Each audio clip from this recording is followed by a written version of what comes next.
আসসালামু আলাইকুম বন্ধুরা। আজকে রাতে একটু বাইক নিয়ে বের হলাম। যেহেতু বাসায় কারেন্ট নেই, ভাবলাম বাইকে একটু বাতাস খেয়ে আসি আর একটু ব্লগ বানাই ছোট করে। আশা করি তোমাদের সবারই ভালো লাগবে। বাইকে বেশি স্পিডে চালানো ঠিক না, তবে আমি স্বাভাবিক গতিতে চালানোর ট্রাই করি। আর সাথে ব্লগ বানাচ্ছি যেহেতু একটু সাবধানতা অবলম্বন করছি। রাস্তা অনেক ভালো, যেহেতু এটা বগুড়া ঢাকা হাইওয়ে। সো অনেক মজার একটা রাইড ছিল। এই গরমের মধ্যে বাইক চালাতে অনেক ভালো লাগে।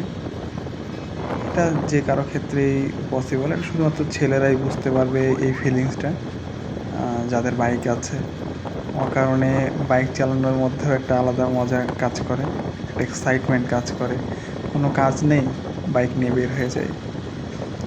তো এতটুকুই শুধু আমার বলার, যে সাবধানে এবং সেফলি সবাই রাইড করবেন, এবং ফ্যামিলির কথা মাথায় রাখবেন। আসসালামু আলাইকুম।